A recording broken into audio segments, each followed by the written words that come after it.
Vending, vacs, air machines. I'm just listing stuff off. We're actually going to get into it and talk about it. So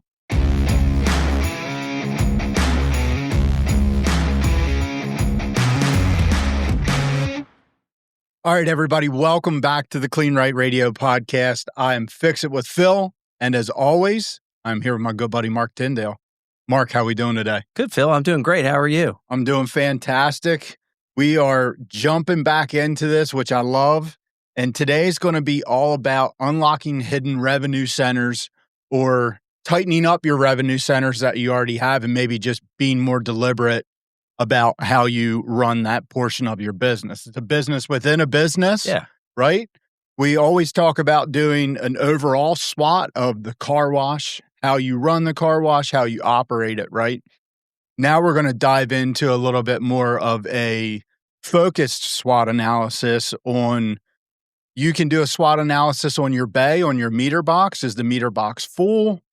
Vending, vacs, air machines. I'm just listing stuff off. We're actually going to get into it and talk about it. So, I mean, last time we had this discussion, we talked about, okay, every car washer has a site where maybe, one vacuum doesn't do as good as another vacuum, or one vendor doesn't do as good as another vendor, or, one function maybe is not selling that much because the drum never goes empty. Mm-hmm.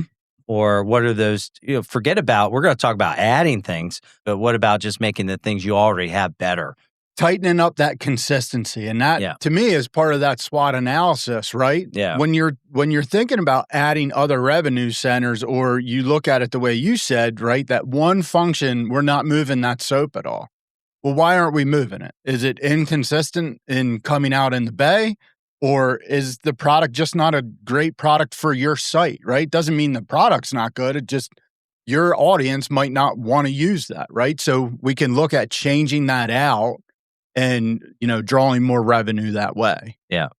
So where do we start? I mean, we should really call this the RSWOT, the retail SWOT analysis. Like what the things you sell are the thing, and the things that, if you're monitoring your business, what is dropped off or what never took off when you put it in. Mm-hmm. Did you stick that air machine back in the corner under a tree? And is it, nobody can see it? Is it coin only when people really need air in their tires to driving down the street? I put my air machines on the street. Yeah, they should be visible with credit card readers on them, and our air machines do well. Yeah. About fine, but well. It's not going to support your business, but you should be able to get your ROI on that machine, right? You can actually make some profit off of it. I think for me, when I start to look at this, adding revenue centers, I'm a meat and potatoes type of guy in the sense of, I would be doing a SWOT analysis on my bay functions first, right? Mm-hmm. Because that's where you make the most. The customer is already pulling into the bay. We already captivated their attention by getting them there, right? How can we keep them there as long as possible, right? Everybody knows, or hopefully knows, that in this business, we are selling time, right? So how do we get more time, more function? We're selling time and we're selling experience. And what two guys do you know that get to look at some of the weirdest meter dials that are out there? I think they're standing in this room right now. I mean, I see some that make absolute no sense. Yeah. And you can't say there's a regional aspect to that. No. That's just some guy that threw the meter up in the air and said, this is how I want to do it. I think this is how it should go. Yeah. Part of looking at this and doing that analysis for your site inside the bay, let's just talk inside the bay. Is the meter dial full?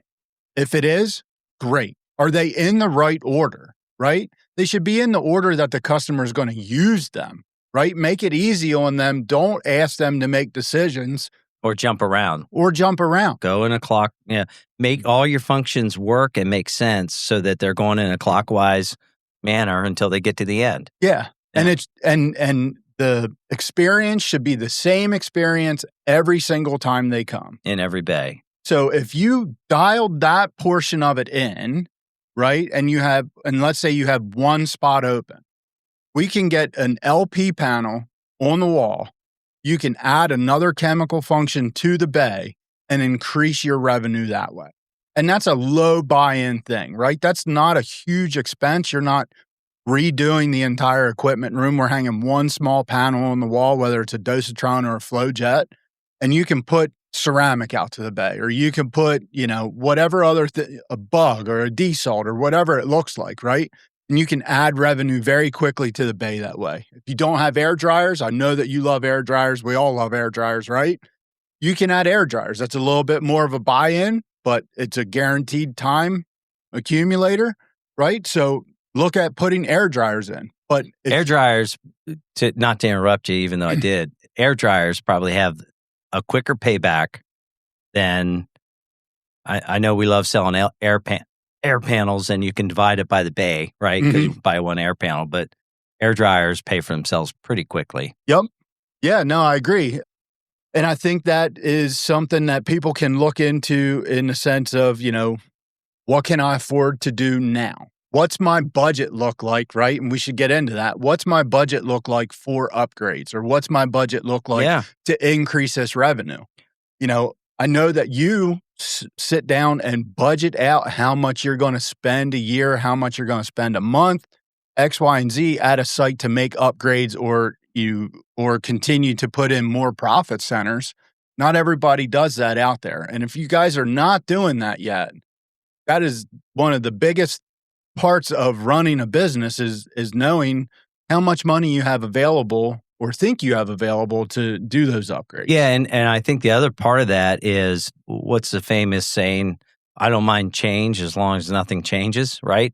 I think, to up your game on the sales side, you have to be willing to try something different, move some things around, make it look different for the customer, make it look like something was improved and improve it.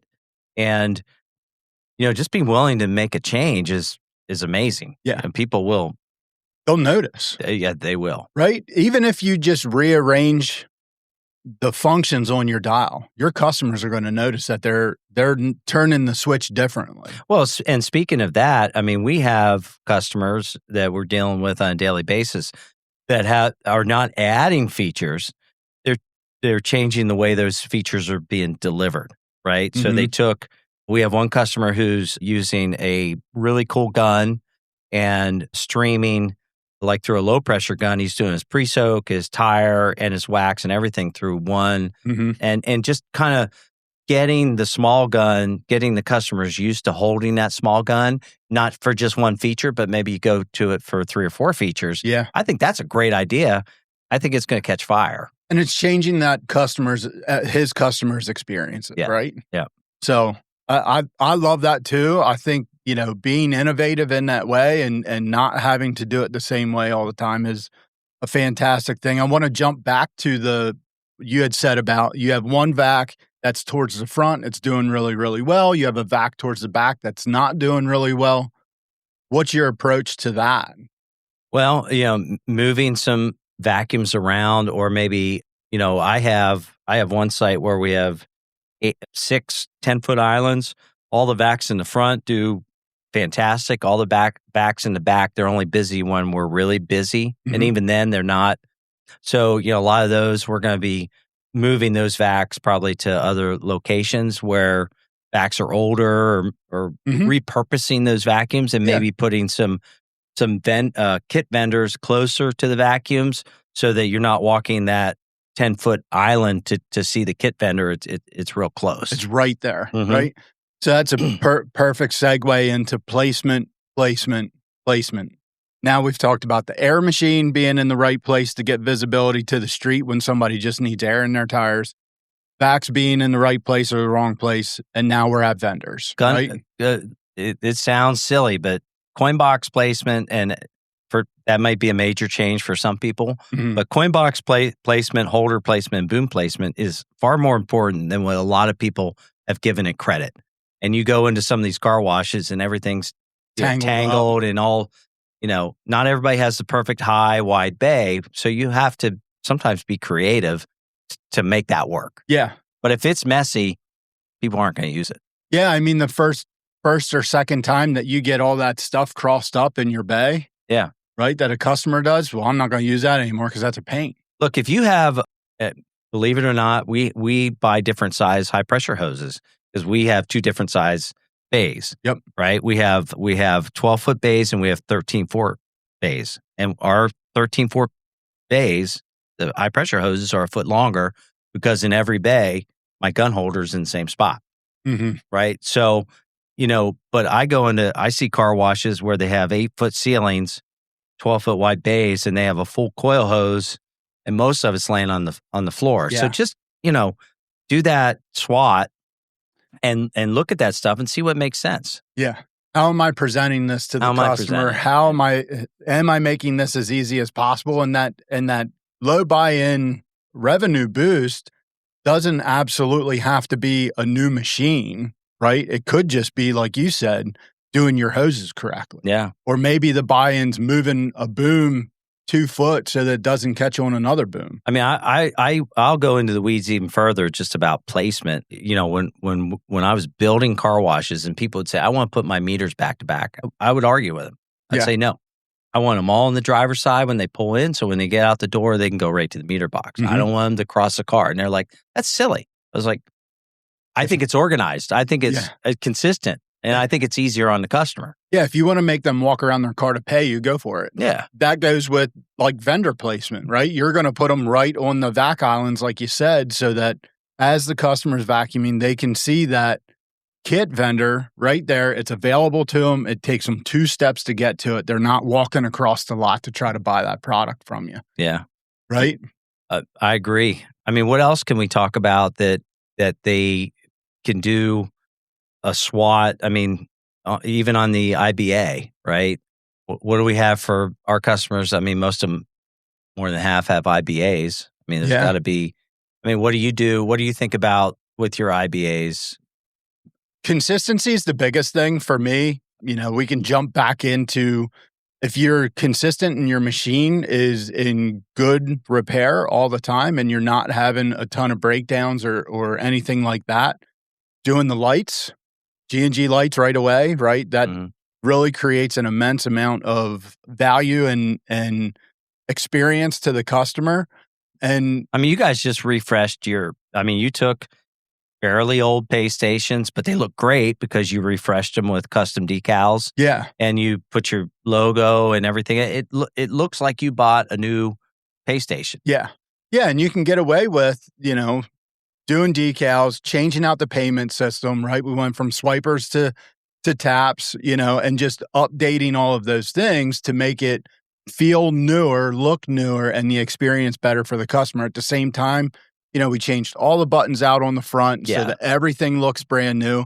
And I think that's a really good point to make, is that anything your customer touches, and I know that I've said this before, but anything your customer interacts with, especially with their hands, should look new. Yeah, if your timer is on 6 minutes and it looks like 5 CC because half the LEDs are out, you need a new timer in it. Yeah, you need a new timer. Yeah, right. Yeah, you got to. If your Lexan is messed up, that is if it's been a while, get a new Lexan. They're $2. If you're changing the timer out, you should be changing the Lexan out. My opinion, but.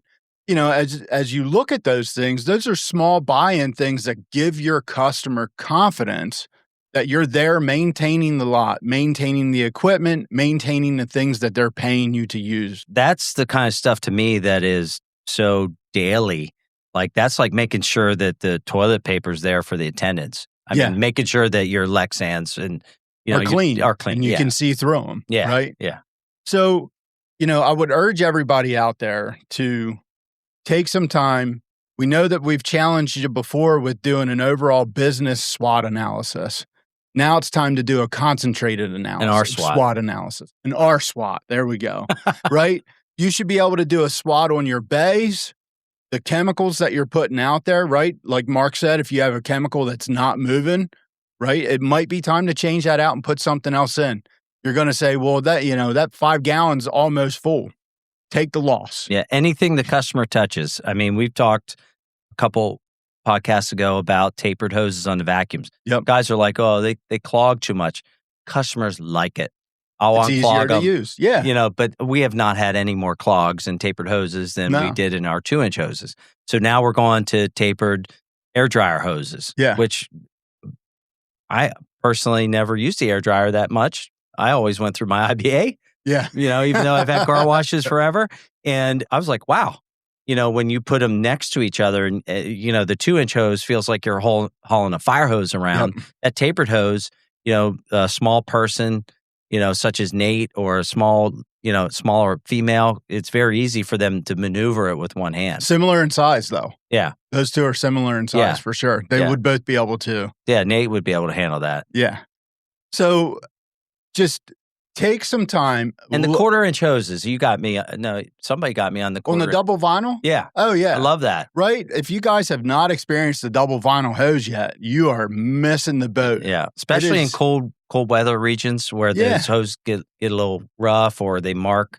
A little brittle. Yeah. They're per se on the outside. That double vinyl, from when the customer pulls in the bay and they see those double vinyl hoses, I use them on foam brush and I use them on HP And I took guns. your advice, and I'm using high pressure hoses, double vinyl on the foam brush, and they're going to last 3 times as long. That clean, slick, shiny look of the foam brush handle back to that double vinyl hose, that consistency. And the pliable, just soft. Yeah. It changes the way that people interact with your things. And, I don't think a lot of people know about them, to be honest with you. Well, hopefully they will now. Yeah. Right?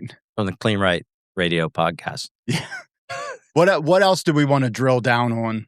It would, if you have one of those old, stick 'em on signs that says, car wash open, where it like you put the letters in. Oh, yeah. Get rid of that. Right. Yeah. Get a nice sign. Yeah. I just went through, we had just redone all of our sign faces 4 or 5 years ago. They're all by the road. So they get a lot of road dust. You get, if you're not cleaning them, that you should clean them. But, replacing the double faces on those was really not that expensive. Yeah. And it looks new. Yeah. Now the lights shine through it. We updated our logo a little bit. It really didn't cost that much money. And it's a big facelift for the entire site. Yeah. Right? Same thing, quick grabs, vac domes. If your vac domes are dirty and you wash them down, maybe you armor all them like I do once in a while just to get them to shine again. If you can't bring that luster back to them, putting new vac domes up there with new light bulbs that shine through there correctly, you can cause a lot of attention that way. We just branded our vacuums, took the manufacturer decals off and put our brand on the side.